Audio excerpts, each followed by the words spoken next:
આજે આપ જ્યારે સૌને આપના શતાયુની પૂર્ણાહુતિની ભેટ આપી રહ્યા છો, ત્યારે મારે પણ ભેટ જોઈએ છે.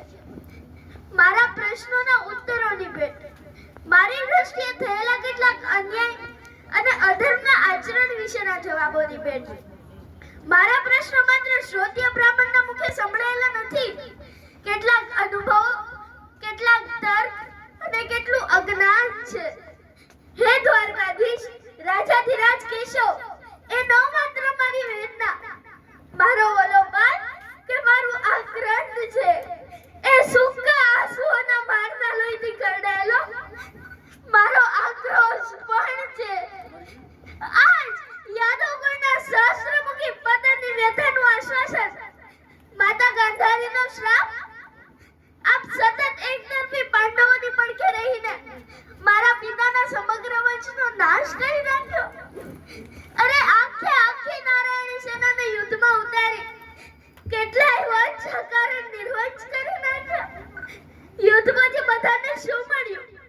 લાખો અનાથ બાળકો, લાચાર વૃદ્ધો, નિસહાય સ્ત્રીઓના નિશાસા, યાતના ભૂખમરો, ચોમેર દુર્ગંધ મારતા, સડી ગયેલા માનવ દેહના ઢગલા, ચોરી લૂંટફાટ અરાજકતા, સમગ્ર આર્યવ્રતનો વિનાશ, વિનાશ અને વિનાશ. અને એમાં આપના 80 પુત્રોમાંથી એક પણ ન ગયા. શા માટે? આપ દ્વારિકાથી હસ્તિનાપુર જવા નીકળ્યા ત્યારે જ મેં આપને વિનંતી કરી હતી કે આપ મારા પિતાનું ધ્યાન રાખશો ને, પણ આપ કોઈ ઉત્તર વાળ્યા વગર નીકળી ગયા ને, ત્યારે જ હું સમજી ગઈ હતી કે હું આજથી જ અનાથ છું. ધર્મરાજ યુધિષ્ઠિરે પોતાના પતિને જુગારમાં મૂક્યા ત્યારે કોઈએ એમને શા માટે ન રોક્યા? દ્રૌપદીજીને શા માટે 5 પતિઓને વરવા મજબૂર થવું પડ્યું? ખરેખર તો કર્ણ જ તેમના સ્વયંવરમાં વિજય નિવાડવા સમર્થ હતા. આ વાત આપ જાણતા હતા છતાં એમને સુપુત્ર કહી અપમાનિત થવા દીધા. એ દિવસે સ્વયંવરમાં માત્ર માછલીની આંખ નથી વિંધાઈ, કર્ણ પણ વિંધાયા હતા. શું આપનું મૌન એ અધર્મ નથી?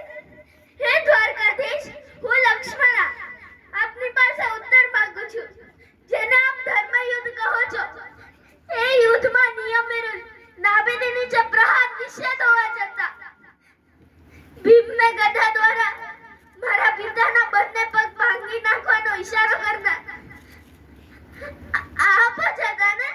અને આપ ધર્મયુદ્ધ કહો છો, અને એ પછી કાકાશ્રી ભીમે રક્તપાન કર્યું. શું કોઈ પુરુષ મનુષ્યનું રક્ત પી શકે? કઈ સ્ત્રી પોતાના વાળ રક્તથી ધોઈ શકે?